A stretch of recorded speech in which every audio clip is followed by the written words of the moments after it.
And not just basketball, the world. He's a real global citizen. I was lucky enough to travel to Africa with Dikembe. Being in D.C. forever, I got to know him fairly well. You won't meet a better guy, and you won't meet a better guy who cared more about the game and who cared more about his native country. The stuff he was doing back home was amazing.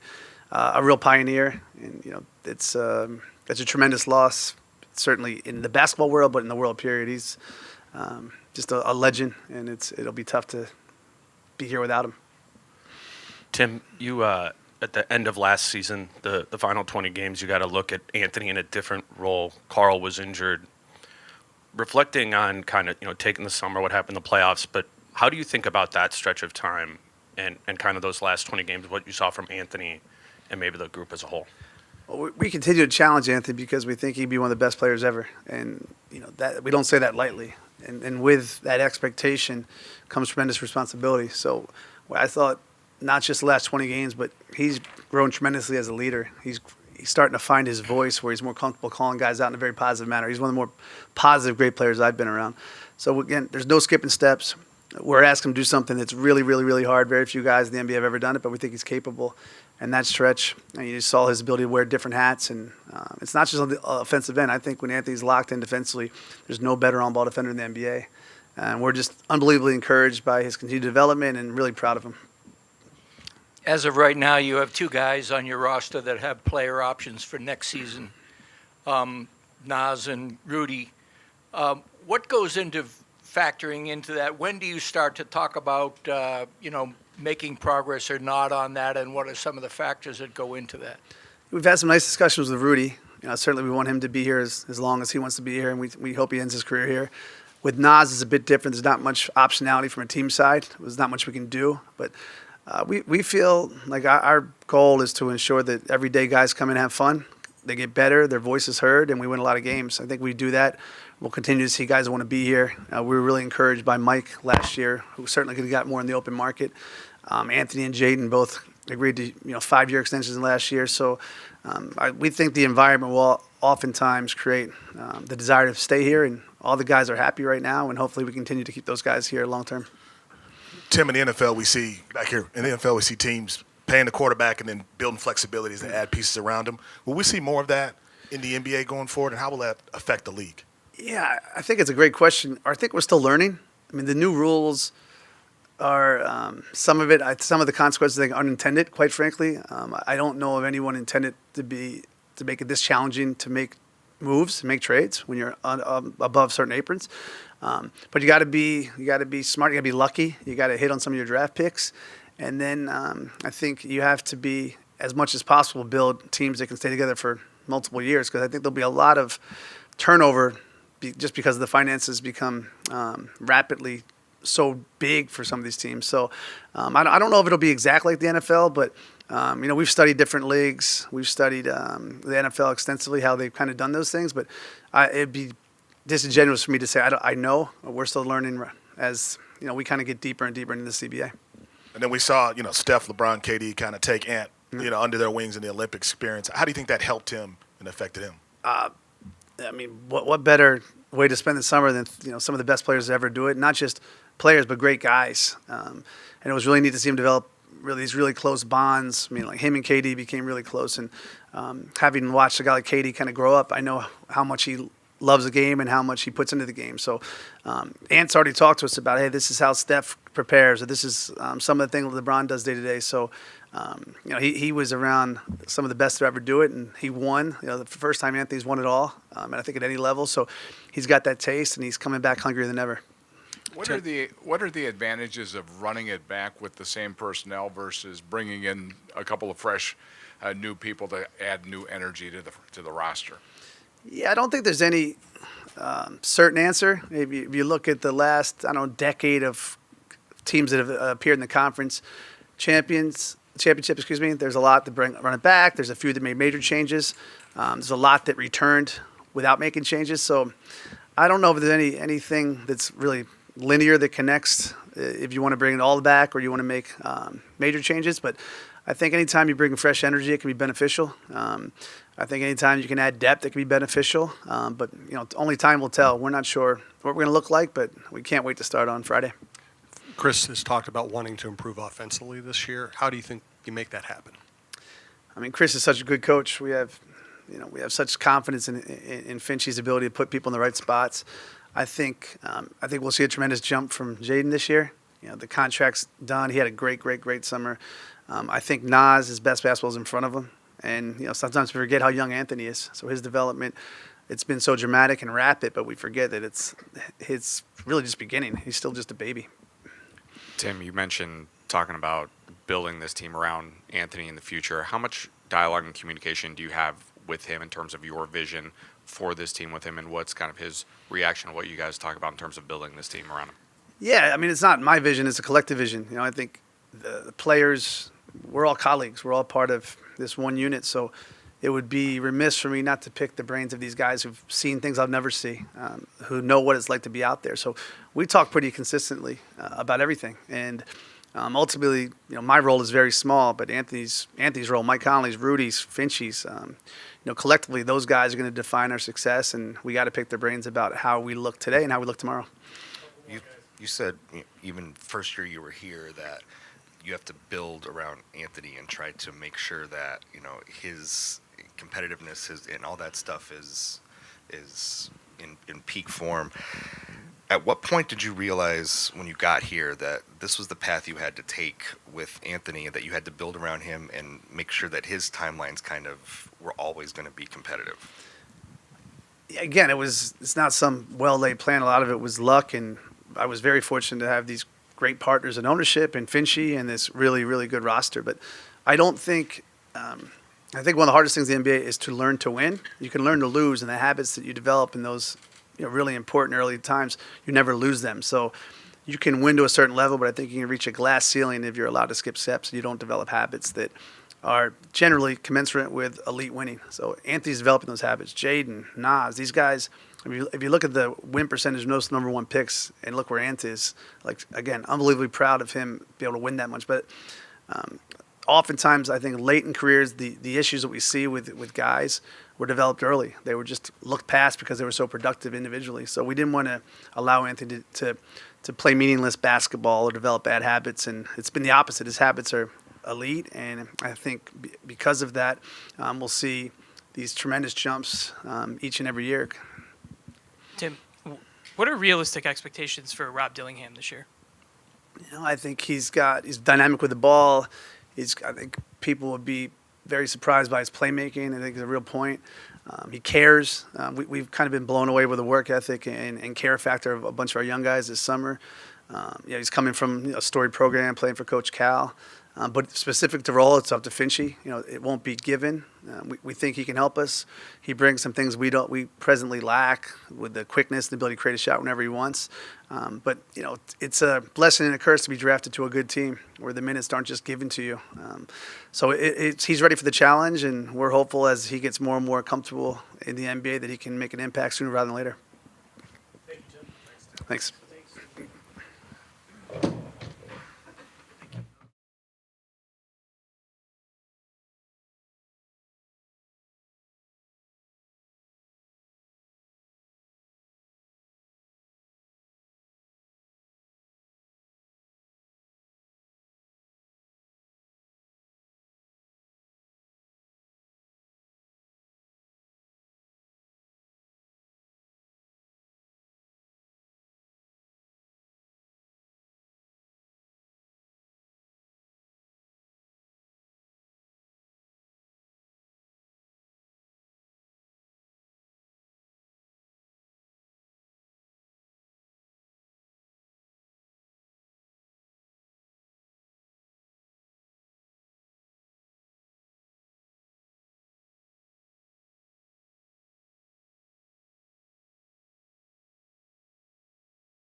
Chris got asked to start. Do you have any comments on Cat or any of the trade things at all? No, I'm not at liberty to say, that. So.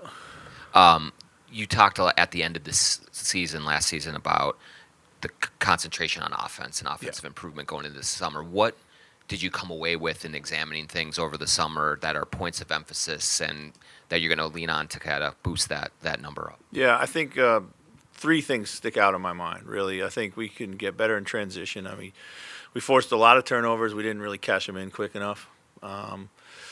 Team speed's always been a little bit of an issue, but we should still have more of a quick strike mentality.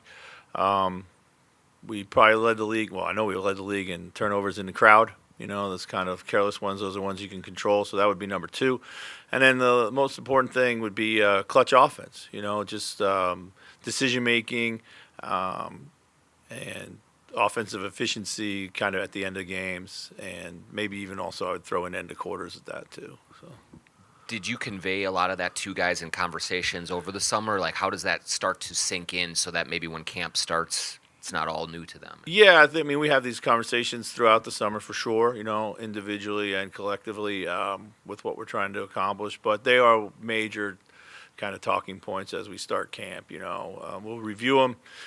They'll be part of what we're doing in training camp. After we've put in the foundation, we've got to get to these things. So. Chris, specifically, how does your defense have to get even better next year? Well, the first way that it gets better is that we got to be able to do it again. We got to be able. We certainly can't rest on our laurels.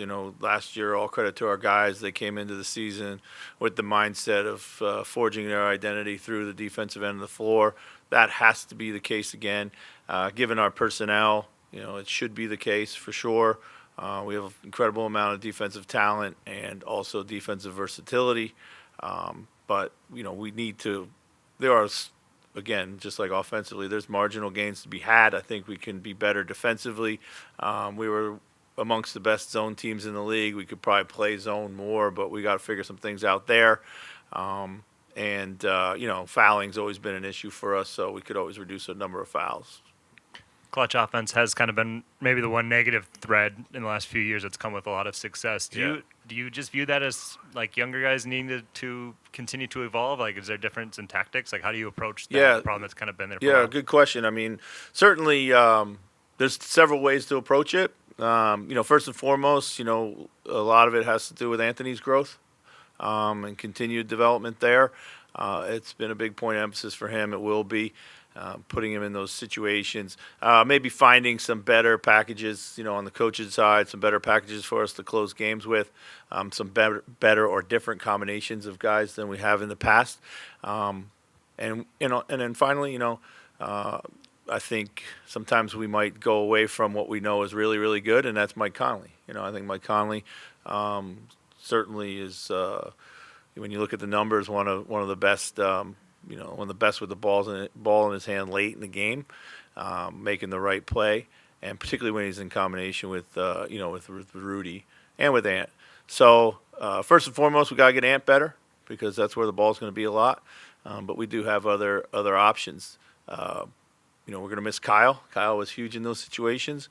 So we got to find somebody who can maybe help fill that gap too.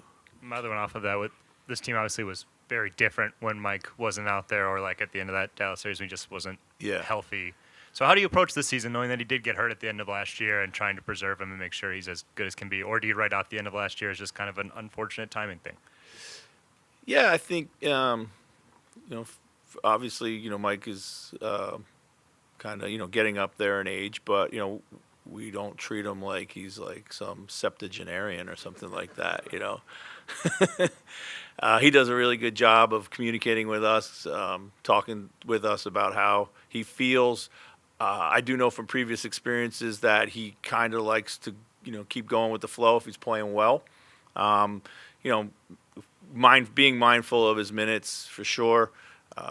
But one of the reasons that you do manage guys' minutes is so that you can load them up in the playoffs. The injury in the playoffs was a freak thing. I think at the end of the one game he kind of tweaked his ankle. But we need we still need somebody to kind of emerge there.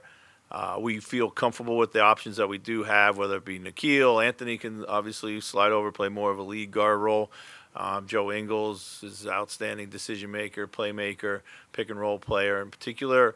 And of course, there's Rob, and we know that we're going to rely and have to rely on our young players and bringing them along, throughout the course of the season so that they, can help us in meaningful games towards the end. Hopefully, that's the plan. With Ant's growth, back here. Okay. Chris, back Yeah, here. sorry. With Ant's growth, how important is it to surround him with pieces that open up the floor for him and allow him to operate with the ball in his hand? I mean, of course, it's always important to have as much shooting on the floor as you possibly can get. That's kind of the cheat code for the modern NBA, right? I mean, hey, let's put out as many shooters around our number one guy if we can.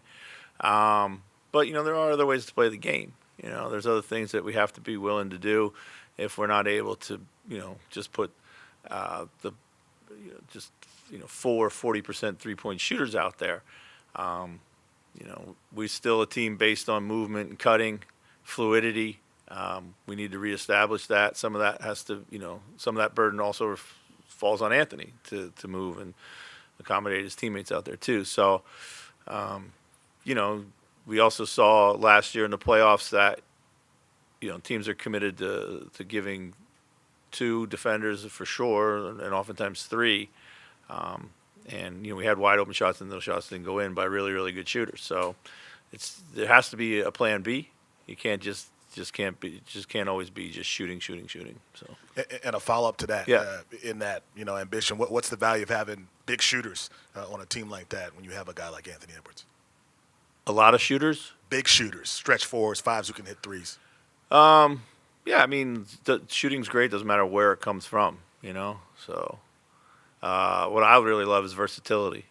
I think it's better to have versatility than just one-dimensional shooting. Chris, when you watched the playoffs last year, and sometimes you got to watch a guy in a series, you know it better than we do.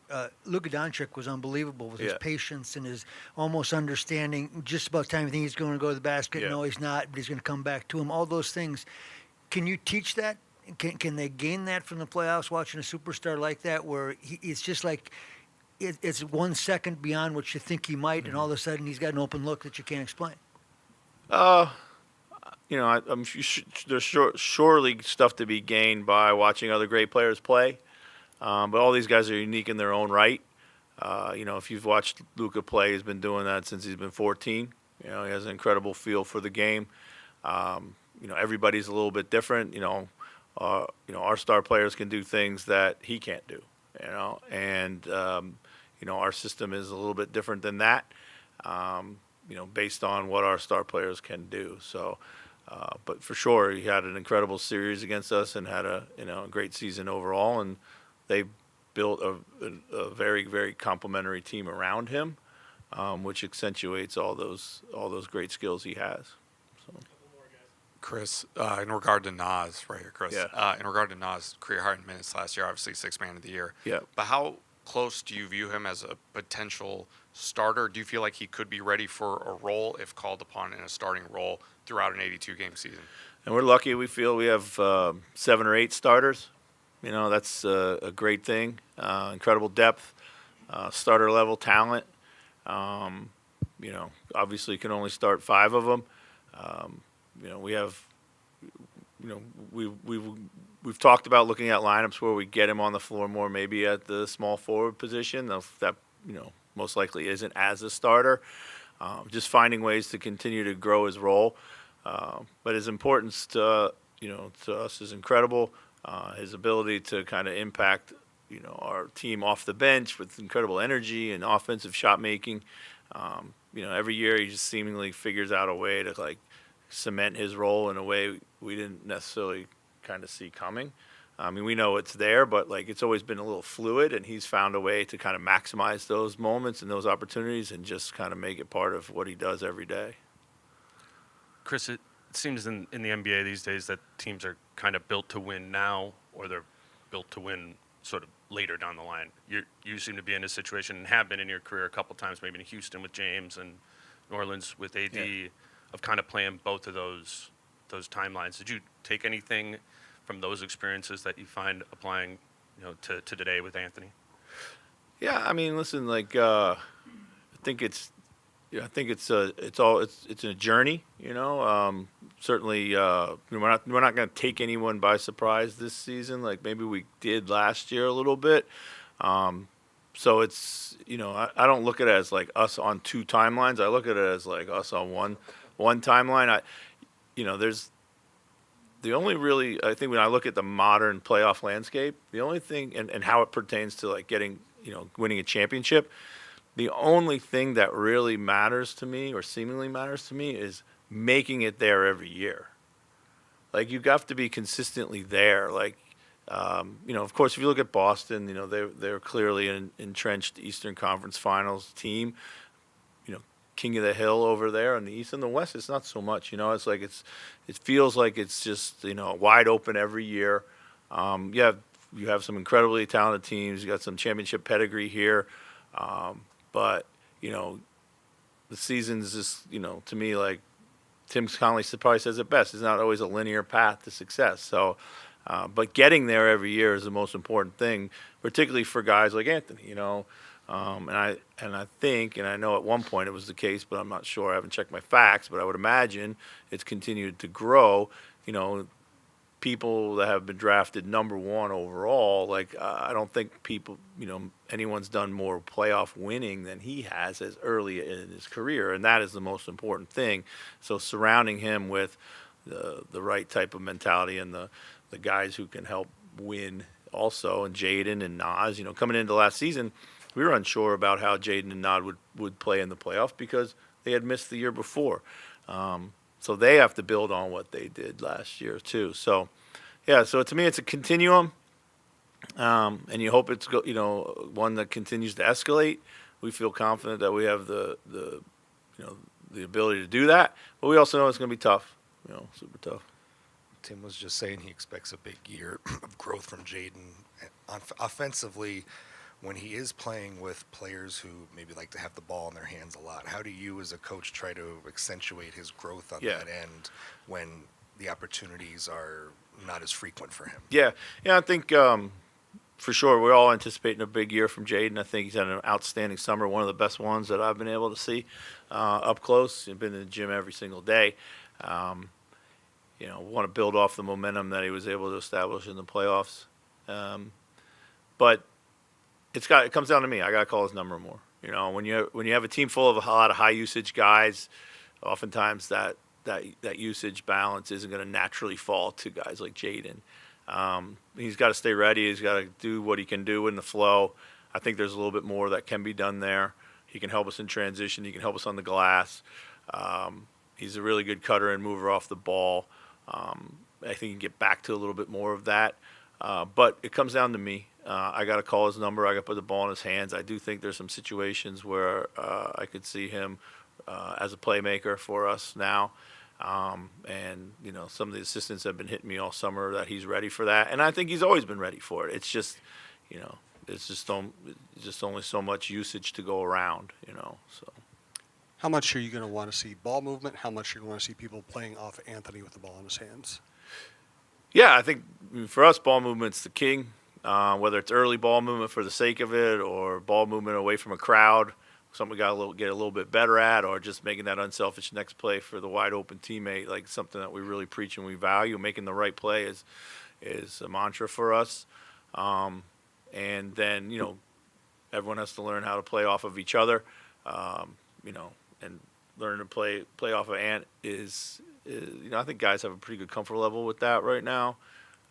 But again, he's got to also mix in. I think there's some ways he can add to his game with some easy buckets. Get some easy buckets for himself, whether that be in transition, where he's super dynamic. I think you can get back to a little bit more of that.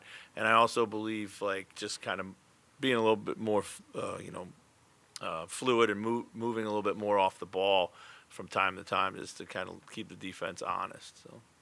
Coach, what's the expectations for bringing Rob in, lineup-wise, and then also what have you seen from him so far this offseason that's really impressed you? Yeah, I've seen early growth. That's what you really like. I think he, admittedly, I think he struggled a little bit in summer league, and that's not unusual. It's adjusted to the size, it's the physicality, the speed. He's seemingly made that adjustment here, watching him play in the gym. Looks like he's got figuring out how to get to his spots and what to do there. You know, good. You know, I think I can expect them to have a pretty good chemistry with Rudy. He can get to the paint and throw a lot of touch passes. That would be nice to have another lob thrower. You know, what we need from him is to be himself. Like, all these guys are great players. We tell them all, you got here by being really good at something. Go do that. That's why we picked you. And then, you know, play to your strengths, play away from your weaknesses. We'll try to help you get better wherever we can and put you on the floor with lineups that can help protect you, you know, where you're weak and accentuate where you're strong. So, but, you know, he's just, you know, it's going to be ups and downs. That's what it's like with young players. We're excited about him. We're excited about TJ. Josh Minot's had an incredible summer. He's probably been one of our best players in the last, you know, 6 weeks here in the gym watching us play. So I'm excited. So we're going to need some help from somebody, you know, and we got a bunch of guys I think are ready. Thank you, Coach. Okay, thanks, guys.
big trade over the weekend. You and Carl were obviously very close. Just how do you process that move, and what are your thoughts when you think about that? It was a big surprise. Obviously, big. Not something anyone expected a few days before training camp. So it was still processing it. Obviously, Cat is someone that I have a lot of love and respect for. We've had 2 years together, and I'm really grateful for the time that we spent together. When I got there, since day one, he embraced me. He did anything he could to help me be the best version of myself, on and off the court. So I'm really grateful for that. And yeah, when it comes down to the trade, it's part of the business that we're in. So it's never easy, and it's always, you never know what's good, what's bad, who is the winner, who is the loser. I think time always usually reveals that. But yeah, definitely gonna miss him, and obviously I know he's gonna do great in New York, and I wish him the best always. He's a very kind human being, so I'm grateful that we were able to, in the short amount of time that we got, to show that we could make pretty good things happen, as a team and as teammates. So, wish him the best, and looking forward to see how he does. Rudy, we saw a year ago how much continuity seemed to help this team in year 2 of you being here. What is it like now when you'll have 2 pretty major pieces in the rotation come in after the start of camp? What is the process? Do you anticipate how quickly can you guys kind of ramp up and kind of find some of that continuity here with those guys? I have zero doubt, about their ability to fit in to who we are as a team. I think they're both guys that play winning basketball. They're both really tough, and they also both got experience. And they've been on winning teams. Dante won a championship with the Warriors. So we know who we are as a team. So I think we got the whole training camp to really try to get them in the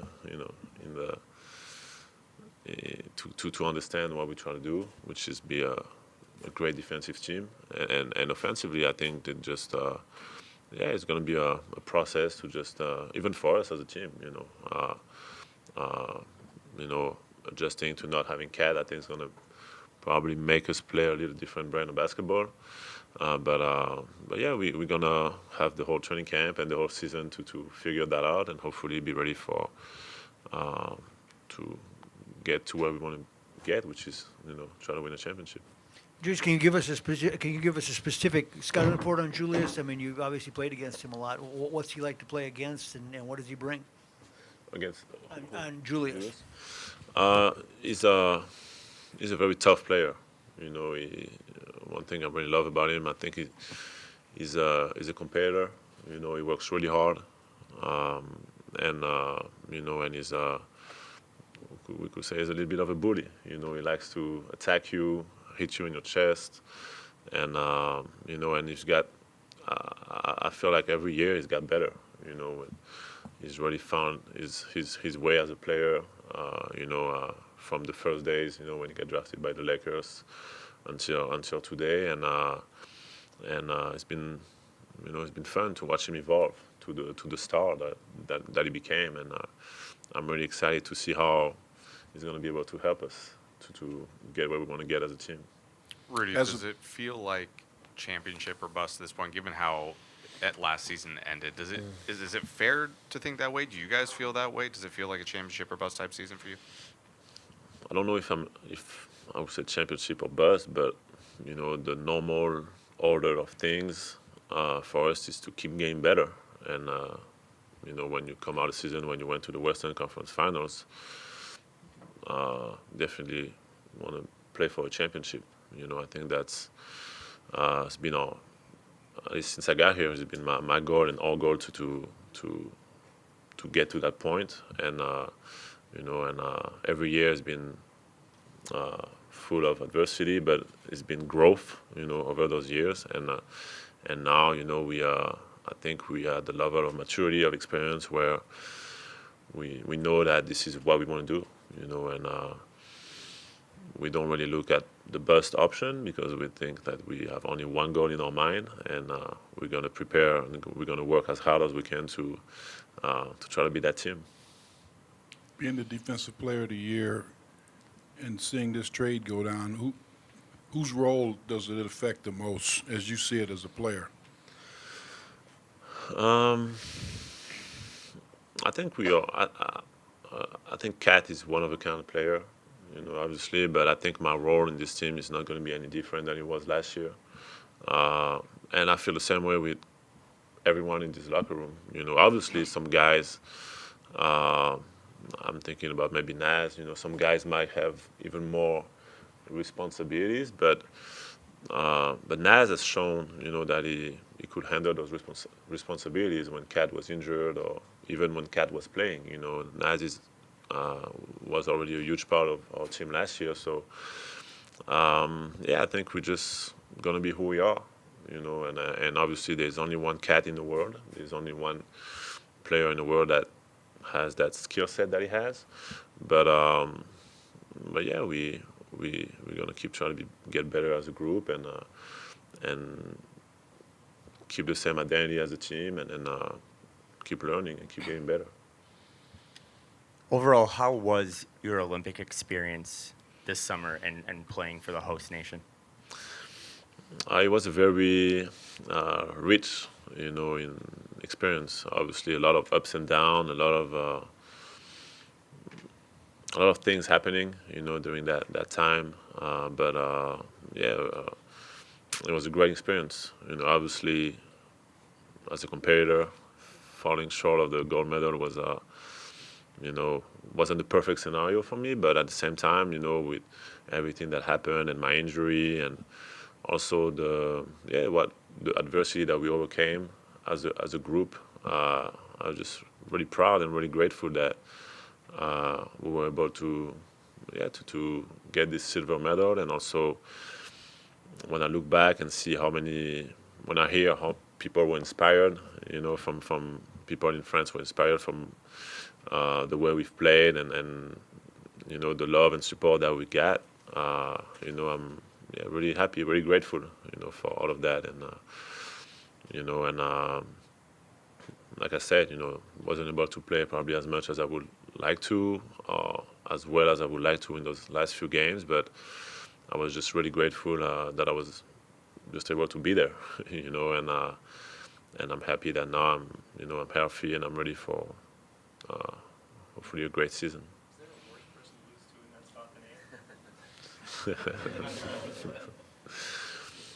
I mean, I don't know about that, but I was happy for him. I always thought that him playing in a national team was always going to be a great experience as a man and as a player. Being able to travel the world, discovering new culture. He enjoyed Paris. He had a good time. So I was just happy for him. And there's nothing better, for you as a young player and being around so many great players. I think is definitely something that changed his approach on the game. Rudy, for whatever reason, you seem to be a popular talking point on podcasts or social media or things like that at various points throughout the summer. I'm wondering at this point in your career, how do you use that? Does it motivate you? Do you ignore it? How do you view that when you see so many people having an opinion about you and your career at this point in your career? I think part of it is I embrace it, because when people talk about you, it means you creating something inside their head, right? You whatever you are doing, is creating conversations, is creating debate. So When I was younger, I used to really get a little more affected by it. I used to search for motivation in those things. Now I'm really, I realize that everyone's journey is unique, and I'm really trying to make the most of mine. And I know who I am as a person, as a player, and I'm really focused on that. And I really feel like that everything that's around outside of the perception that I have of myself and the goals that I have for myself is more like noise. And obviously when you cross some lines, it has to be addressed. But most of the time, it's just opinions, and I can't be mad at people for having opinions. At the end of the day, the actions speak more than any words. And at the end of my career and maybe at the end of my life later, we'll be able to see what's been accomplished. And for me, I'm just trying to be the best, the best person I can be, the best player I can be, the best father I can be, and keep doing the things that I'm doing for the world. And the rest is out of my control. Rudy, when you and Carl, when you came here, there were questions about how you and Carl were going to fit together that you guys in time answered. There's going to be questions about how you and Julius fit together. What's going to go into answering those questions and making that pairing work like the last one did? I guess the core. I can tell you so many amazing things right now, but I think it's going to be. I believe in him. I know that he wants to win. He's someone that is a great competitor, and I know that. Obviously, we all know he's a very talented player and a very tough player. So, yeah, I'm excited. I'm excited to see, to help him, as much as I can to fit into our philosophy as a team. And I know it's gonna be. It should be pretty easy because he's very mature. He's been through a lot in his career, and he's at a stage of his career when he wants to win. So I guess time will tell. Time will tell, but yeah, I can't wait to get started. Thank you, Rudy. Thank you.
What's up, Ant? What's happening? Cat gets traded, big trade in the week. Just what's your kind of overall reaction thinking to what Cat meant to you in your career, and then the changes that are coming with Julius and Dante coming? I think everybody know Cat, my brother, so that definitely hurt. But it's a business, so I just got to roll with it. and I'm ready to get they're not here yet, so I'm ready to get to know them. And try to figure it out and get it figured out as fast as we can, because we're trying to get back to where we was and go even farther. Does that come as a surprise to you? Do they, like Tim, do they check in with you and like, hey? I was on a plane, so they couldn't really check. Yeah, I was in the air, so they couldn't really check in with me. What was it like just building that relationship with Cat over these last few years? It was incredible. That's what we talked about once I landed. Like, we talked on the phone, like through messages, and we was just talking to each other about everything, like how it started. And he sent me a picture of him in the gym at like 3 a.m, so that was kind of funny. Anthony, do you look at it as your job to make Julius feel at home? And are you the leader now, or you got to be the one that brings him in and works with him? And I would guess, yeah. I mean, I think I got the most years on the team now as far as in Minnesota, besides Nas. I think I'm right after Nas by a year, so I think I'm probably gonna have to be the person that gets him, comfortable. What does that mean when you say make him comfortable? Like for you, what will you do?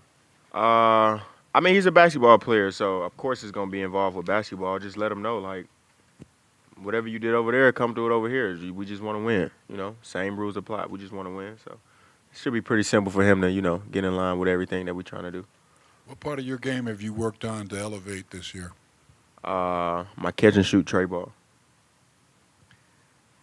And in regard to Rudy, some things that get said about him from whether it's former players in the league, current players in the league. You've been a teammate of his for a couple of years. You've been a staunch defender of his. When you hear things like that, a staunch defender of his. When you hear things, teammate of his, like you've always been like a big defender, like defended him seriously. When you hear things like that said about him, what does that make you feel? How do you react to something like that when you hear things like that said about him? What happened? I'm not gonna lie. I don't know what happened. It's just stuff like something like Shaq. Just. I haven't been on social media. Okay, that's no worries. My guy right here in front of you runs my social media, so I don't. Worries. Yeah, I don't see any of those things. It's no worries. But yeah, I don't know why they talk about. I mean, I don't know what happened, but I don't know why they talk about Rudy, 4-time Defensive Player of the Year. Continuously, he's going to continue to prove himself. So yeah, I don't know why they talk about him. He shouldn't worry about it. We not worry about it. And Tim Connelly said just a few minutes ago that you have the potential to be the best player ever. Is that too much for big expectations, or is that right aligned with the way you think? I think you know what I think, right? Yeah. All right. I'm just getting you to say it. I mean, yeah, I think he's right. And you talk about being a leader of this team now. It seems like at the end of last season, when Carl got hurt, was your first time. I mean, obviously he came back for the playoffs, but those last 20 games of the year, it was really like Ant's team. What did you take from that time? What grew in you at kind of at the end of last season that makes you feel like you can be the number one option kind of on your own? I don't know, man. I feel like it's kind of weird to talk about it because he just got traded. So that's my dog, man. It wasn't like a 1 or 2 situation. It was we both was the one. We just played off of each other. So I mean, I'm happy to be whatever the guy that they want me to be now. But we was just together, so it's hard for me to talk. What's the guy you want to be now? The guy that the team needs me to be, whether it's scoring, passing, defending, getting rebounds, or just showing everybody that I'm coachable. Because Finchy, he coach hard, man. So just being a leader by example, just letting him coach me and not really, saying anything back. Just, being a good player. Aaron, last season, at the end of the season, you talked about physicality, being a little bit more in shape. You look a little swollen this year coming in. How are you approaching it, and is the team approaching it the same way, getting stronger? I like that, man. Thank you. That showed me I've been in the weight room. Yeah, that was my goals, man. Try to get in the weight room as much as I can this summer to take some fat off. And I think everybody, like our whole team been in there, man. Like I came back right after the USA and got in the gym, and everybody was here. I mean, so it was impressive this summer, and I think everybody tried to put on weight as far as muscle. Take some fat out, and I think Javar did a great job. Him, Scott, Jenna, the whole team, they did a great job of getting us together this summer. Yes, sir. And just how did the Olympic experience actually get you ready for the season? Being around, LeBron, Steph, those type of guys. Did you take any routines or see how they did how they were moving, and just kind of what got you going right now? Just being in shape. I think that was the best thing about the whole summer. Playing basketball for 2 months, playing the best basketball of my life for 2 months, playing against the greatest players ever in practice, 5-on-5 continuously. I think that was the best thing, getting in shape. So I came back. I played 5-on-5 like my third day here, and I was still in shape. So I'm in the best shape I've ever been in. So I think that was the best thing I got out of it. And related to that, being around LeBron, Steph, KD, all these great players, as it pertains to maybe how you handle your day-to-day, your routine, what did you learn from those guys that maybe you're incorporating now about the importance of different aspects of whether it's working out or treatment or whatever? LeBron got like this little. I don't want to like put him out there. He got like this little thing that he do before every game. A great routine that I stole, and I haven't been able to like implement it yet because we haven't played a game. But I told D Hines about it, so we definitely on it. I took that from Burn. I don't know if he know, but he gonna see this, so now he know. And we're a full year into your sneaker. Fast forward now, got so many colorways out. A lot of the fans were hitting me up personally asking, what was your favorite, colorway that actually came out that you actually liked? Right now, I just got some new ones. Yeah. These my favorite right now. That's a Timberwolves exclusive? Man, these AE exclusive. Yeah. Anyone else? I want a pair. I fuck with him. One more over in the corner there. And what can we expect from your upcoming Netflix special? A lot of laughs, especially for me. A lot of laughs, a great time, behind the scenes, super personal. It was great, man. I feel like that was probably one of the best shoots I've been a part of as far as, like, they was with me throughout the whole year, pretty much. And they was never in the way, always requested, like, ask before they just, we need you. So that was great, man. I appreciate those guys. And you talk about being the best ever. You play with some guys this summer who are in that conversation. How will you get there? Just working. I feel like that's the only way, man. Everybody talk about it. I mean, only way it is just work and go out on the court and just believe it. I think a lot of guys got a chance to be really great at this game, but I think they just don't believe it. Some guys put the work in and don't believe it. Some guys believe it and don't put the work in. So I believe it and I put the work in. So if it don't happen, it don't. If it do, it does, which probably will happen. Professor Kyer averaging 40.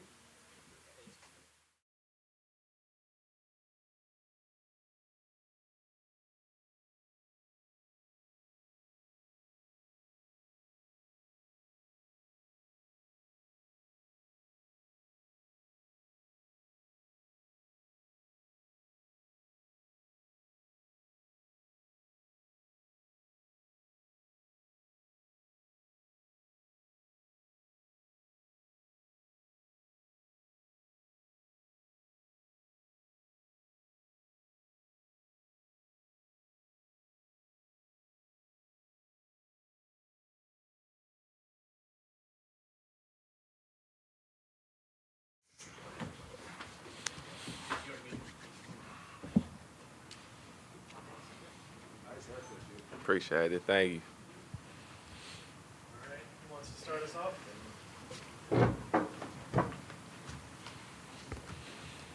Jaden, both Tim and Finch were in here talking about how great of a summer you've had. Finch is saying that he wants to get you more involved in the offense this year. Just kind of how do you prepare coming into this season, and what are your maybe goals for this year that are different than before? Just preparing, I would say, like working on the things that I've been doing since I've been in the NBA, like catch and shoot, playing off the catch and stuff, and then just staying here this summer, I feel like helped me out, just locking in the gym, working on like handling the ball, like playing in actions with the ball. So Finch and them, they always tell me like the opportunities and stuff will come. So I just thank them for thinking about me during the off season and stuff like that, of just, and then coming in the gym, watching my work and stuff like that. So Jane, did your first real crack at the playoffs last year, did you feel like you built even, I don't know, confidence or even more belief in just the way that you played, and how do you think that carries over into a season where it does seem like, given all the trade and everything, that you're going to get a lot more of a role? Yeah, I'll say for sure just coming out of the last series or the last playoffs, my confidence is super high. Like even going in, it was still high, but just doing them things in the playoffs, I feel like it just shows yourself what you can do and then just the work that you put in. So I would just say continuing to work at the level I was working at before the playoffs started and leading up to the regular season. So. We talk every year at seemingly like, oh, how can Jaden's role grow offensively? Is this one of the first years, though, where like you truly believe that probably will occur? Yeah, I mean, I believe every time they tell me, like, I don't think anyone's a liar or anything like that. So, like, I for sure believe, like, my coaches and stuff are thinking about me and making sure that I get involved and stuff. So, yeah. You've guarded, like, Randall before in the past, and obviously played against DiVincenzo, too. Like, what do you think they can bring to this group to maybe, I don't know, help you guys even take another step? Yeah, I mean, it's always fun competing against him. You know, like playing against Julius, he's always going to play super physical and, like, it's going to be like a dogfight. So I feel like just his mentality and stuff will help us out a lot. And DiVincenzo also, like, kind of the same thing. And just he's a great shooter. He spaced the floor for us. So I feel like it's two good pieces. Jaden, Finch is talking about the fact that it helps to reduce fouls this year. You started off the beginning of the year committing a lot of fouls, and that seemed to tail off some as the season went on. What situations make you foul prone? What is it that happens, and how have you begun to address that? Really just learning how, like, to control my arms when, like, I'm getting hit or, like, when contact occurs, like, because a lot of my fouls, like, I'll kind of have my arm hooked behind somewhere, stuff like that. So just watching my fouls, I would say, helped me out a lot of just knowing what the refs are looking for, too. And I feel like that's why I kind of cut down as the season went on. And Finch also says that if you are going to get the ball more, that he's looking for more playmaking from you rather than just always necessarily finishing. Do you think the fact that you having the ball in your hands more often will stimulate that? And is that one of the things you've been working on in the summer is, finding people while you're on the dribble? Yeah, I would say just even practicing pick and roll and stuff of just learning, like, different reads from, like, the low man or, like, the tag guy. So just I feel like also getting the ball more, like, I'm an unselfish player, I feel like. So, like, even if I got it 100 times, I'm not going to try and score every time. So just being an unselfish teammate is big for me, and just willing to pass, I feel like I'll be fine. Jaden, you guys certainly raised the bar with the season that you had last year. How do you feel that this year's team is equipped to handle success going into, especially coming off the way you guys played last year? No, I feel like we handled success well. Like, I feel like we're still hungry just of knowing we didn't accomplish the goal that we had for ourselves, and just all of us working on our game, working on our body over the summer, and just being hungry to get back to that same mark and overachieve what we went through last year. Last year, this obviously was a very defensive team, that being the main characteristic of the team, and you being one of the main components of that. What can you say about the importance of bringing that to this year? I would say just having that defensive intensity from the beginning, like how you guys kind of seen like the first round or the second round of the playoffs, like us playing 94 feet, like full court, kind of seemed like some AAU stuff you guys will see watching a little kid gym, but just keeping that intensity and then just always being on the same page with, like, if it's me, Rudy, and Ant, or whoever's on the court, just making sure we're always communicating with each other. Jaden, you, Ant, and Nas are all young, but you've seen a lot of high-profile guys kind of come through here, like be traded for, be traded away, even in that short time.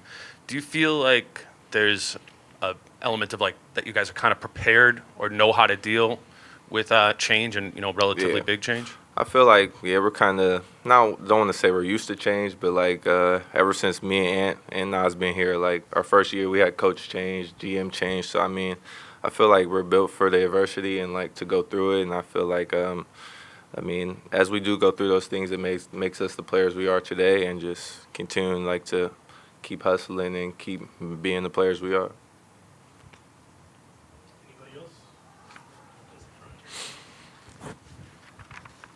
How's fatherhood, Jaden? Oh, it's great. It's cool seeing my son grow, and every day he looks different to me. And sometimes I just sit there, stare at him, and be like, "This really my son." So, I mean, it's a blessing, and I can't wait to bring him to the game so y'all can see him. Thank you, guys. Thank you. Yep, appreciate it.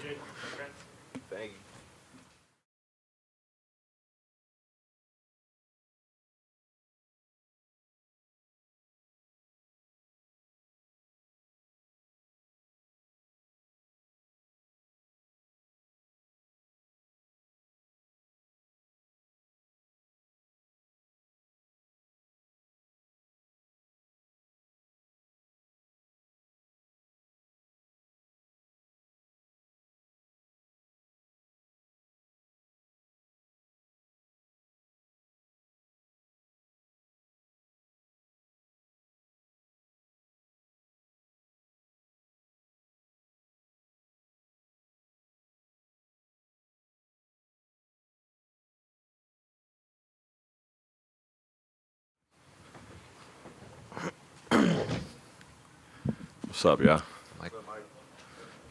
Mike, nothing like a big trade just a few days before training camp. Just what are your thoughts? How do you process what you saw here, what you're saying goodbye to, and what's coming in?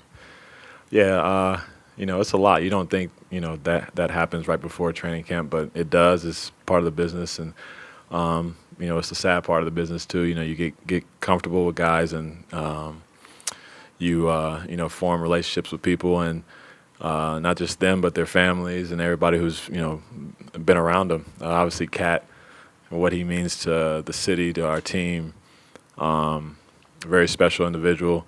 Him and his family, and just it hurts, but it's like you understand it. You understand why. You understand the reasoning. You understand what we're getting back with Julius and Dante, and what they bring to the table. So you kind of have to balance those emotions, but ultimately, the cards you're dealt, you go forward with it, and we're very positive in what we're going to be able to do. Dante is a different shooter than Cat, obviously different positions and whatnot. When you can add like a natural off-ball, like potential movement shooter, like for you as a point guard, like what does that open up offensively that maybe can help this group take another step on that end of the court? Well, yeah. What Dante will bring is something I think we've desperately wanted to add. Spacing has been different than Cat spacing, being a big as opposed to somebody who's moving around, somebody who can shoot off of screens, behind screens, corner spacing, transition, like a lot of the stuff that Cat does, but in a guard form. And I just love his attitude, his the way that he plays the game. He's very selfless, and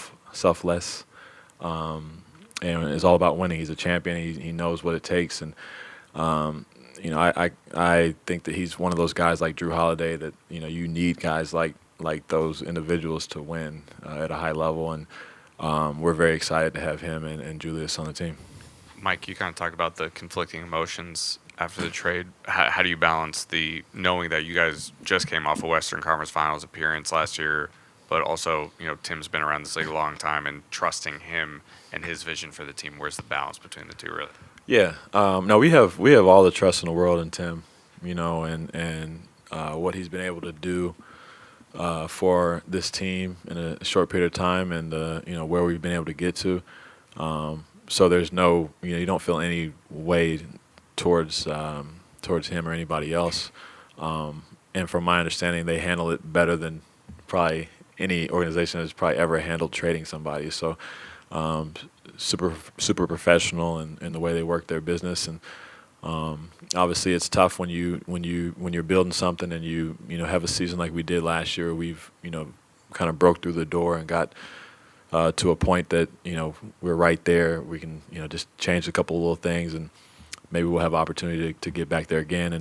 And so it leaves a void there. You're like, okay, can we how are we gonna switch the games up a little bit, and do we change the way we play a little bit, or how things will manifest? But I'm super confident from the guys we got back, obviously, and Tim and Coach Finch, and what game plans they're going to put together to give us our best opportunities to be back where we were at last year. Mike, I was going to kind of ask something along those lines of, like, for you as the point guard or Ant when he's initiating offense, what do you think of as the biggest changes with Carl not being there, and maybe how that changes the way you get into your action or the type of offense you play overall? Yeah, it'll be different for sure, because Cat can do so much, and some of his best strengths are in the paint a lot of times, like stuff he can do with the ball, finishing and all that. But now with Julius, he's a guy I think that really utilizes his ability to get up and down. He can space the floor, but also be a playmaker. He's a secondary playmaker that can bring the ball up the court faster than some point guards, and be as physical as anybody in the league, and get to the free throw line, and create mismatches, and all that really is going to be how we're trying to use him and implement him into what we do as far as our spacing and stuff like that. And there are times last year where Cat and Rudy still ended up in the paint together, and paint got crowded a little bit because you had two 7-footers, but I'm sure it'll happen no matter who you have out there. So Julius, we're super excited for what his skill set can bring for us, and his mainly his dog mentality, and kind of fits exactly who we want to be, and excited about it. You've played with some dynamic young guards like Donovan and Ant. What do you see so far from Rob? Or what kind of role do you think you'll have on this team, just kind of being a mentor for a young kid coming into the league? Rob's got a lot of game. He can definitely score the ball. He can play make. He's a lot better, at playmaking than people give him credit for. I think it's something that he just has to, spend more time on and focus on at this level. But for his benefit, I think he's not going to be asked to do a crazy amount of things for us, right away. He'll build up to it. He'll learn. He'll continue to get minutes, and those minutes will continue to grow as the season goes on, and we're going to need him. And he's been in the gym. He works hard. Doesn't say a lot. Just is very very diligent in what he does, and he asks questions when he needs it. And I'm just excited to have a guy like that, that can move the way he can move. And I can't do the things that I say. I'll be like, man, do this, and just watch him do it. I'm like, that's exactly what I meant. I can't do it anymore. I can't stop like that. So I tell him that all the time. He's fun to watch. Mike, how do you become this vet, but then also go into a new year saying, I need to get better at this? How do you approach that every offseason, and what did you try to improve on, whether it be something small, something big? What does a Mike Conley offseason look like? Yeah. My offseason is just all about staying healthy, working on my body, diet, all that stuff. That's the only reason I'm probably still here, honestly. I do play basketball here and there. I do make sure that I work on my game, but just really mostly on my body and taking care of that and treatment. And how can I played 76 games last year in the regular season. How can I continue to just play at a high level, without missing many games? But I don't think I'll play as many this year, Coach told me, but they're trying to limit me a little bit, but I don't know if I'm gonna go with it, but we'll see. But yeah, so just trying to take care of the body and be ready for training camp and preseason. After kind of playing through the injury last year, where are you kind of health-wise coming into this year? Yeah, I feel really good. Heading into the season. Last year was, obviously it was a struggle at the very end, but having about a good month to really focus on the calf and stuff like that, it really helped out a lot, and feel really good going in. Hey, Mike, your time in Utah, you had a lot of success with a lot of guys there. Joe Ingles was one of them. What do you think Joe's going to bring to this team this year? Joe is great. I hope you get a chance to speak to him at some point if y'all haven't already. Talks a lot, but he's a really, really, really smart basketball player. Really high IQ guy. Understands, how to use his abilities, and on the court he's not super athletic or anything, but he understands how to get by guys and use gravity to his advantage and people's spacing and different things like that, how to get the ball to bigs, how to find guys when they're open, leverage. Like everything about his game is built towards his brain and how he can utilize that and kind of be smarter than you, and he can shoot the heck out the ball, and a really efficient player. So just excited to have him back on the team. Great leadership. He's finally older. He's older than me, so he's the oldest on the team, so that makes me feel a lot better going into the year, so that's good.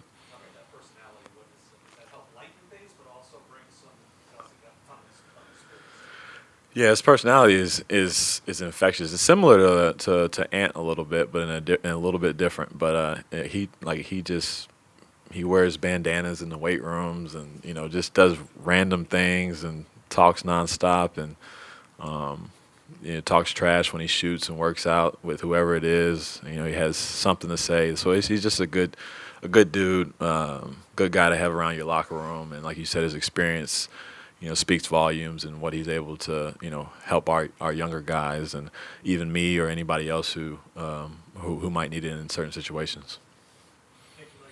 Yep. Yep.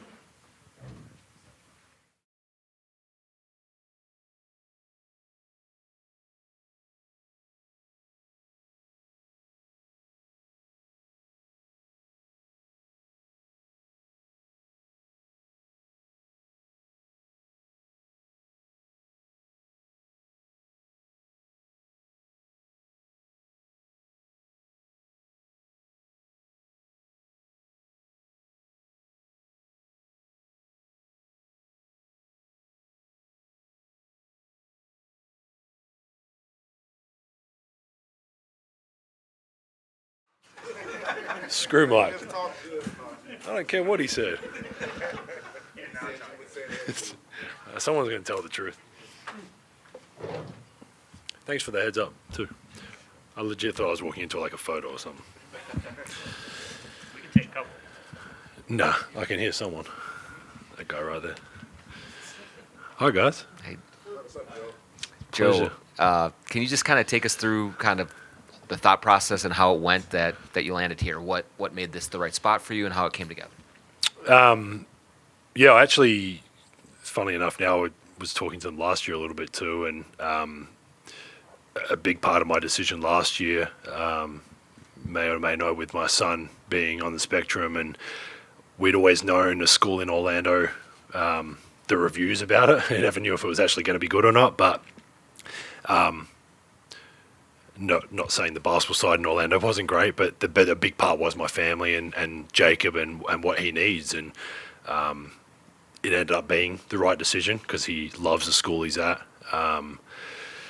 So we did make the right decision. We're going to be Orlando natives for a long time, I think now, with what he enjoys there and my other kids. But then, this year just the opportunity obviously came up again, and being a part of a team that did what they did last year, and obviously watching from afar and having some people on the inside with Mike and Rudy and guys that Del Demps, who was in Utah with me. I've known Tim for a little while. Just a pretty cool opportunity, and obviously it dating back to the year before as well, where there was some interest. So it wasn't just a pop-up thing that randomly happened, and really excited to be here now, and obviously be a part of this group going forward, and hoping to do some good things with them.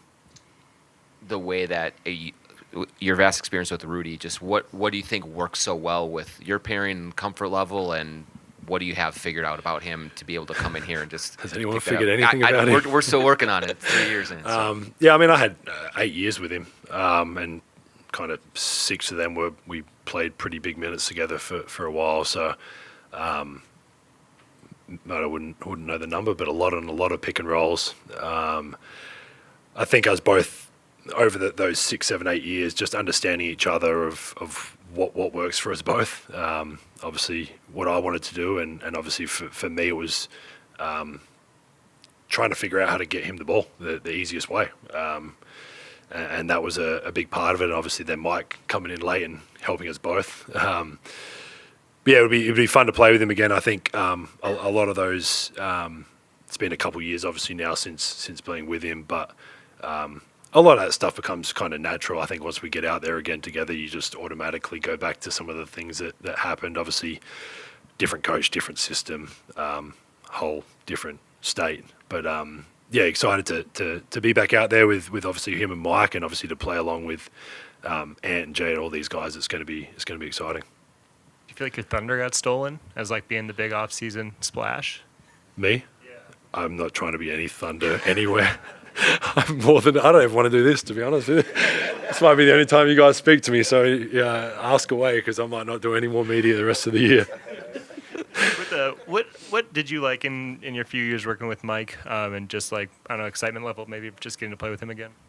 Yeah, I think obviously the experience, but I think one thing, especially when he came into that Utah team of what we needed, just that like calming presence. I think throughout the season, the ups and downs and the good and the bad that comes throughout a season, and to have someone that looks the same and acts the same and personality is the same, whether you're up or down or winning or losing. And I think for our group at the time in Utah, it was big with a younger group that was trying to kind of figure out what we were doing and how good we could be. And our kids were in the same school, so obviously that part of it, just having the family connection as well. And I saw Miles yesterday, and just those the little parts of it as well. He's a great guy, and my only goal this year is to get him teed up for the first time. So I'm going to make sure every referee knows, and that's literally my biggest goal this year.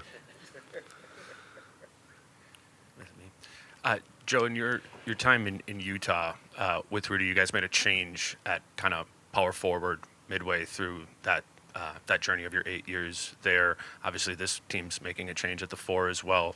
What elements do you think are important to have in the big that plays next to Rudy? What did you learn about that in your time in Utah? I mean, it's so obviously a part of that is out of everyone's control. That's up to front office who's here or who's not to a certain extent. I mean, we probably transitioned a lot. Obviously, we had Rudy and Ennis to start, I think, or Rudy and Fave to start. And then we kind of went a bit smaller when Fave was coming off the bench and had Royce and Boyan and that playing the 4. So I think the part to me is we made both of them work. Obviously, we didn't win a championship or anything like that, but we made it work. We won a lot of games for a lot of years with different lineups. So I think obviously the coaching staff will be figuring that out as we speak. But yeah, I think obviously for me being back with Rudy and understanding how I can help him. That's for me it's about the team. It's about winning. I'm too old and over the hill to really be worried about myself at this point. Like I want to win. I want to be with a good group of guys, and I think I've found that here. And it'll be about getting that connection back with Rudy, but with Mike, with Ant, with all these guys, and figuring out for me how I can help them. And obviously at the end of the day, for us to put ourselves in a position to win as many games as possible. But yeah, the lineup stuff is obviously tough.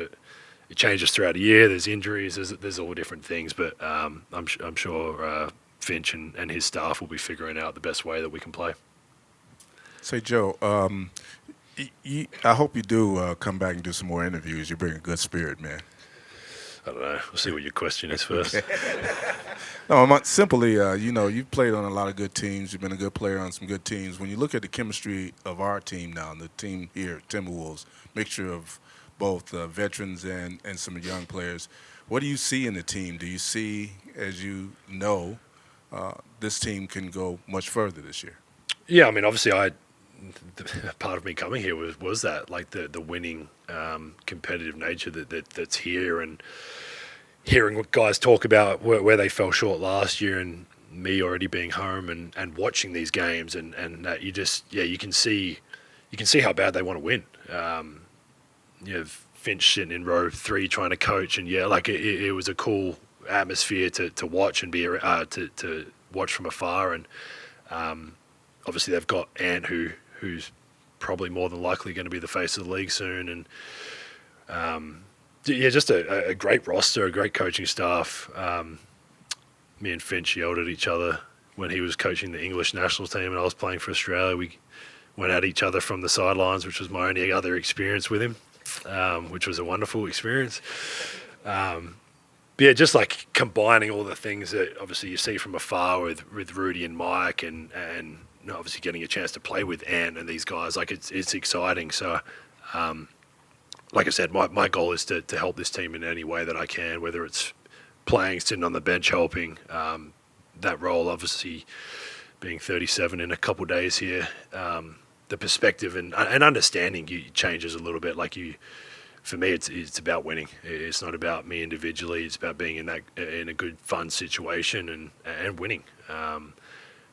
And I think this year even more with my family staying in Orlando for the school purpose, being here by myself and really maxing out what I can do to help this team win. If I'm not going to be with my family, I may as well make it worthwhile. And it's a big year. It's an important year for me in that sense of without my family and the sacrifice that my wife and I were willing to put forward to do this. So as serious as that sounds, I am really excited, and it's going to be a fun year.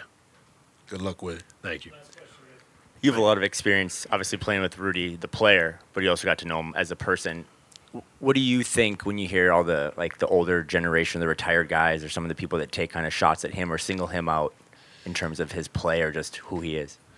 I don't really give a shit about what people say, to be honest. I also don't have social media, so I don't see any of it unless you guys tell me. So the other part of it, to me, which I don't think a lot of people know Rudy, personally really know him and see things he does or him being goofy on the court. Like, I mean, everyone's seen him do different things, and the one thing to me that I'll always remember and never forget, and he'll always be a good friend for it was when he everyone knows he's into his weird little crystals and whatever, and when my son was diagnosed with autism, he was a couple of days later was at a store buying more crystals and doing what he does, and there was this one massive thing that had some type of writing about autism and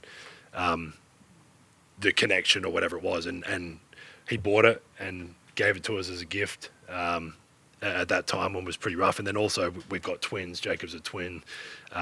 He also bought another one for his sister because he didn't want to give one to Jacob and not to Miller. So like the care and the thought, like he's a caring guy. He wants to win. He's a professional. To me, like those things are more important than what people want to say on the outside. Like I think the group, the team that is around him knows what he does and knows what he can do to help our team, and we'll support him in that. And I mean, if he wants to go back and forth with people, that's on him. And you guys can fill me in about that if I ever talk to you again. And yeah, I've got obviously a bit of a special kind of place for him because of the things that we've been through off the court and the support that he's given me and my family through 8 years of being together. So, yeah, really don't give a shit what people say, to be honest. Thank you, Joe. No worries, guys. Thanks.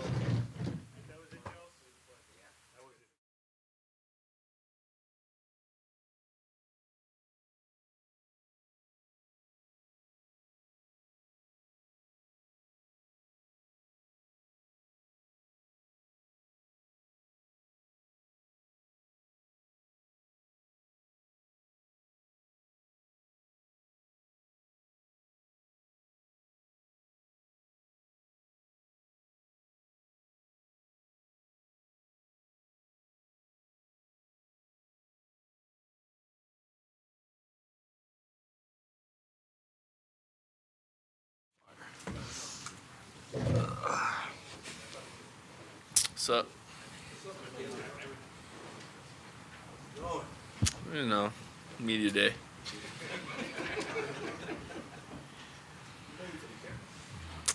That's why they pay me, huh? Nikhil, there's big move on Friday with Carl coming out, leaving, and Julius and Dante coming in. Just how do you process what happened there and what you think about things going forward here? It's like you mentioned, it was Friday, Monday, media day. Just so much has been going on. Also moving into like a new house for me. So it's just for me, everything's just kind of been moving at the speed of light, and so I'm just trying to settle in, process everything, and just kind of like control what I can, understanding it's the business of the NBA, and just handle it like one day at a time, one moment at a time, one thing at a time. Last season was really good for you individually. Like, how did you kind of tailor your off season, and what were you focusing on this summer, in addition to what you were doing with your Team Canada, to kind of build off of what you established last year? I think for me, it was a good year with foundation. For the first time, coming back to familiar faces, same coaching staff. It's definitely been a journey, to say the least. And I think for me, I just got to learn and really assess with that postseason run, especially, like, where did I have success? Where did I show flashes of areas to improve? And so for me, just being honest with myself, looking in the mirror, seeing that my ability to make shots for the team, catch and shoot, but also throughout that period of time, I was able to make some off the dribble. So, like, just working on that, adding that into my game, but also knowing I got to alleviate Mike. And I think playing with the national team, in that little sample time that I got, I tried to really focus on that, and that was like the only time you're really going to have to be with the same amount of talent on one team in practice, really working on making the right decision, getting guys involved, getting things set,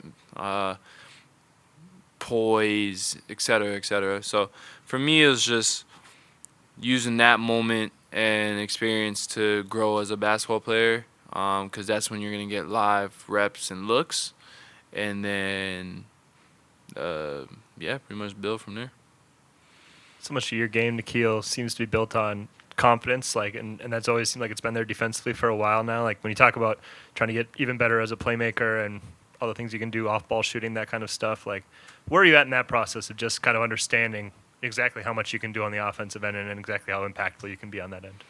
I've just been really working on the mental side. Like you said, like a lot of it is confidence, and when you think of every great player, you think of how confident they were in their ability. And I work hard. I want to be great, and sometimes my downfall is I want to be great more than I trust that I can be great. You know what I'm saying? So I think for me, it's just been taking a step back, not putting too much pressure on it, just giving it the right amount of work. That's one thing I'm always going to do, and not doubting that. I think for so long in my NBA journey, it's been trying to prove where I can fit in.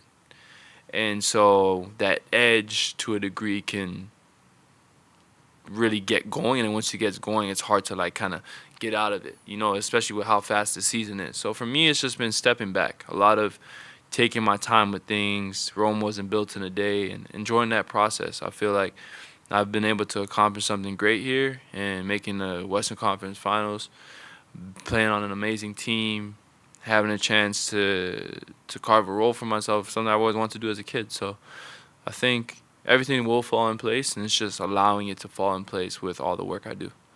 Nikhil, for yourself personally, with the way the season ended last year, how much time did you allow yourself to kind of feel the sting of the way the season ended, and how much do you use that now? Is that something you still think about now going into this season? It's definitely like things you're supposed to learn from, and because the emotion's gone, like people can tend to forget the lesson because a lot of it's driven by the emotion from it. But for me, it's just kind of like, okay, take the emotion out of it. Don't let it get to your heart. You lost what went well at that postseries and postseason, and what didn't go well. Learn from it, grow, add, get better. And again, just comes back to that persistency of doing good. And I was recently reading Romans 1, and they really talked about that. And for me, it spoke to me about how I need to be better and persistent in doing good, because it's going to go up and down. Guys are going to get hurt as much as we don't want it to. It's just the NBA. Things will look different. We'll need to rely on different players. So it's just about being ready, ultimately each day putting in something to gain something out of it.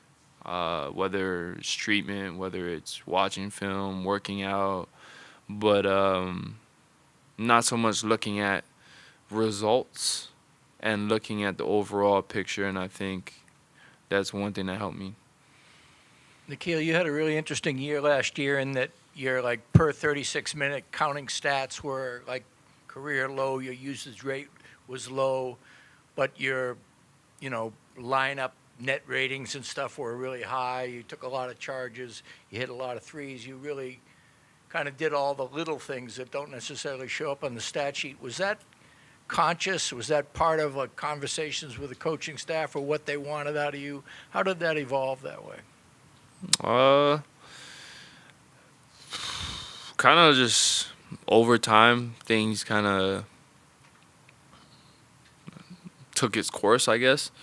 For me, it was just focusing on winning, and if you want to have an impact and sometimes you want to do great things, it just comes with a sacrifice. And I realized, what am I willing to sacrifice to be a part of a winning team? What am I willing to sacrifice to do what it takes to win?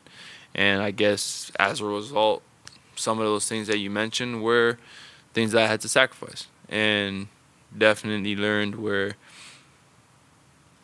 how numbers can be skewed of there is so much room for me to even do more.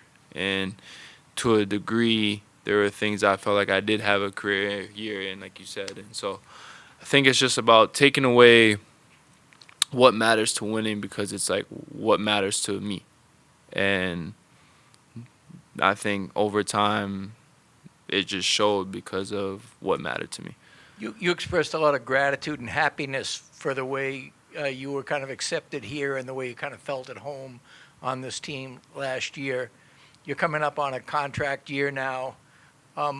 Is that hard to keep that aside and keep that same kind of feeling about where you are? Honestly, I think it would be if I was focused on it being my contract year.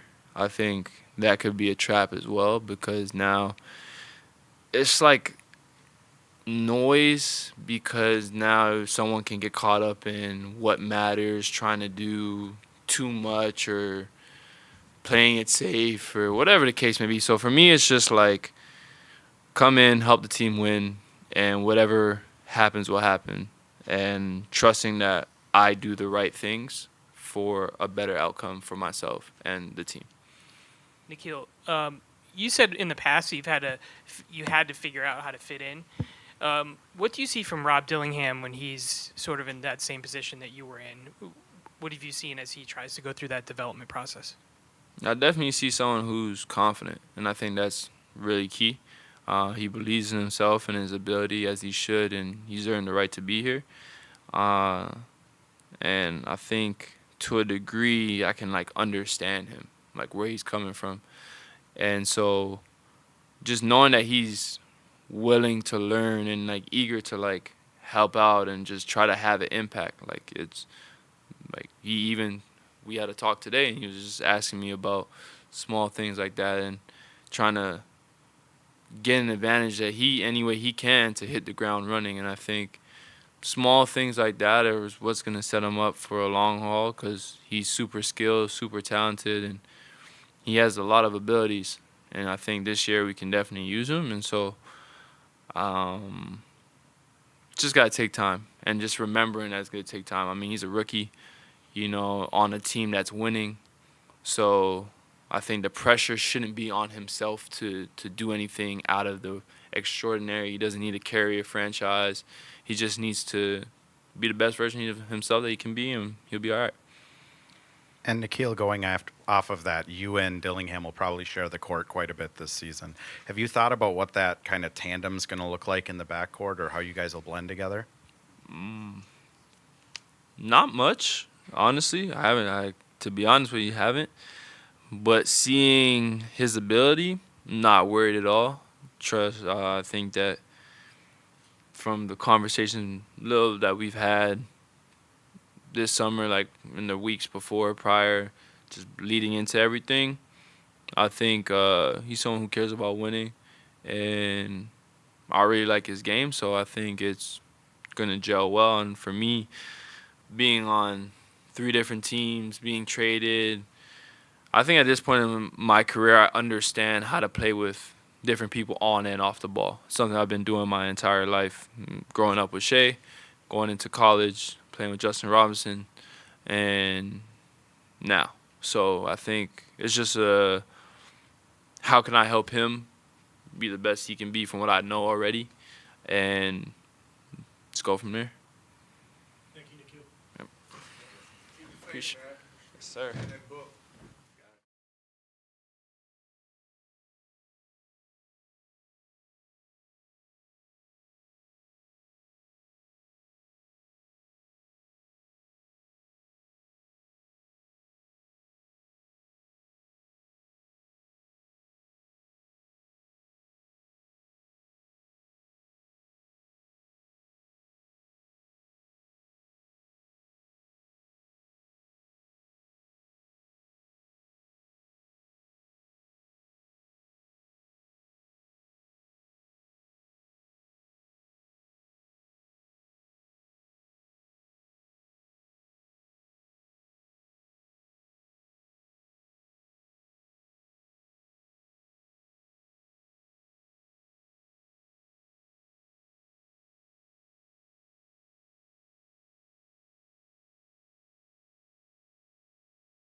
Now, as you obviously known Cat a very long time, have a good relationship. Just what are your thoughts on the trade and him not being around here anymore? Oh yeah, man. Like you said, I've known Cat for a while now, longer than 6 years that I've been in the league. So he is tough. He's an incredible guy, human being. He's definitely thinks you before him. Very unselfish. He's a guy you want to be around. This potentially opens even more opportunity for you going forward. They've I think it's a vote of confidence in you and everything you've done. Like, how do you see it affecting what you're doing with this team now? I think it's kind of playing the same style of basketball brand. We're similar, so I think just being me and doing what I do best and just going out there and competing in any way, shape, or form like I've been doing. I think nothing changes for me. How does it feel now being the longest tenured member of this team, and when you kind of look at the core that you formed with Jaden and Ant and this kind of young core that you guys form, what do you see now as maybe your future with this team? I think it's crazy. I'm only in year 6, but that sounds longest 10 years sounds crazy, but I think we're all three of us are young, me, Jaden, and Ant. I think we're excited for more basketball to come. I think we have a lot more time to grow into what people think we can be. So I think all of us have that confidence, and we're instilling that confidence in each other any way, shape, and form that we can. I think, like I said, I think we're excited to be on this journey as long as that we have been with them in 5 years and me going into my 6th. So. Nikhil talked about how the things he learned from last year's playoff run about his game and how it kind of impacted his summer approach. Did you have any big takeaways just from your playoff experience, and did that in any way shape your off-season training? Oh yeah, I think just going into summer with a different mentality, trying to perfect all around games, not knowing what's going to happen, obviously, and then just want to make sure that mentally and physically that I'm able to bring as much of Nas Reed that I can. No matter how far we go, and that's my first time even being, playing that late into the year. You know what I'm saying? So, just from a mindset to always be ready and know how to take care of my body and stuff like that. Now, to kind of go off that taking care, but you had a career high in minutes last year. Do you feel like you're physically ready to take on even more if perhaps you slide into a starting role if they have that in mind for you? How do you feel like you're ready to handle a challenge like that, getting more minutes this year? Yeah, I think I'm ready for anything that's handed to me. As we've seen this far. I've taken obstacles and went through obstacles and built myself to the person I am today. Obviously, with the help of my teammates and people around me. But I think I'm ready for whatever is to come. Like I've always been. Whether it's like you said, starting more minutes, whatever it is, asked of me, I'm here for it. So. I think, like I said, just keep playing the style of basketball that I've been playing, brand of basketball, and keeping my circle the way I have been, and that's obviously another reason that I've obviously gotten here. So. Now, as I remember at these back in the day, 4 or 5 years ago, you talked about multiple times. I'm so excited to show the work, right? That I put in the off season, and you didn't really get those opportunities. Mm-hmm. And 2 years ago, you weren't in the rotation at the beginning of the season. It seems like this team has really given you a role to take as far as you want. Did you ever wonder if that was going to happen here, and that you were going to be able to get to this level of importance on the team? I didn't really look into it for honestly, if I'm being honest. I just played basketball. I'm having fun with it. I'm young, you know what I'm saying? I'm just out here to compete and do whatever is asked of me. I think each and every year is we've seen the growth. Like I said, whatever is brought to me, I'm here to play basketball and do what I do best and earn my earnings. So, I think whether it's like you said, minute growth or starting or coming off the bench again or whatever the case may be, I'm gonna show that best of my abilities that I belong. So, I really didn't lose faith of it being here or anywhere else. I'm just playing basketball, So. No, you're supposed to have a bigger role. Jaden's expected to have a bigger role as well moving forward. What have you seen from him this summer in the gym, just working out with him to try to bring his game to that next level offensively or even more defensively? Yeah, I think But he's just being more sharp. I think everybody knows who's in the gym with us. They know, what he could bring to the table. I think just now it's time for, him to just show it. I mean, I think he can. He knows he can. So just showing that all-around game that you guys haven't really seen or fans haven't really seen, and how much it can help when rather than just be to hit a three-point shot and play defense. So I think I think he's ready. I've been with him a lot this summer. Like I have been the last few summers. So I've seen it firsthand. So I think just going out there and actually being able to do it is the biggest thing.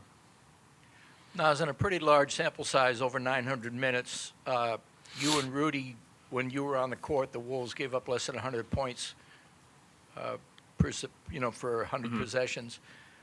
That's much dramatic improvement over previous years. What was it that you guys figured out together that worked? And as you anticipate probably playing more minutes beside Rudy this coming season, what does that look like defensively, especially? Just learning what he likes to do and where he likes to be on the floor. I think that's huge in chemistry.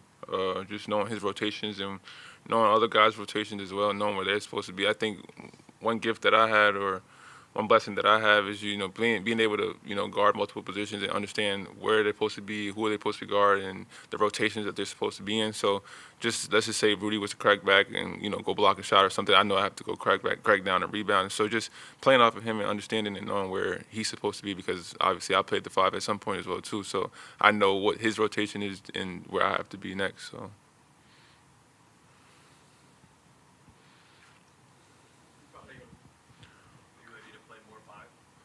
Yeah, for sure. I mean, I think with the advantage that I have, being able to shoot the ball and quick first steps and things like that, I mean, I'm sure it'll happen.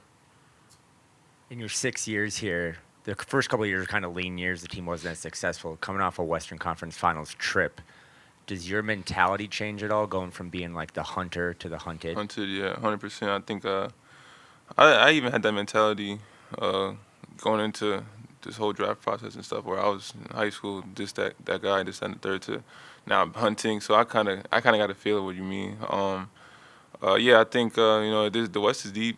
I think everybody's ready, excited. Everybody's trying to be the #1 team, and having that home court advantage, and then going into the finals and Western Conference Finals and so forth and so on. So I think for us. We're not just gonna, one seed that let last year be that. I think obviously we're gonna piggyback and have another great year, and we're gonna do it together, and everybody's excited to, be in this position. Just because of positions, you'll probably play more next to Dante than you got to play next to Cat. Mm-hmm. Just being able to more consistently play alongside another 40% three-point shooter, how much does that space benefit you in your game? 100%. I think it spaces a lot, or it helps a lot, space the floor a lot, because, I'm sure I've seen them play. We all have seen them play. He's able to drive. He's able to pump fake, reload, or pass to the next guy, or whatever the case may be. So I think it helps spacing a lot, especially in the second group. So, yeah, it'll be dope. Definitely, like you said, another 40% shooter. I think he's higher than 40% or something like that. Yeah. So I think, it'll be dope for sure. For sure.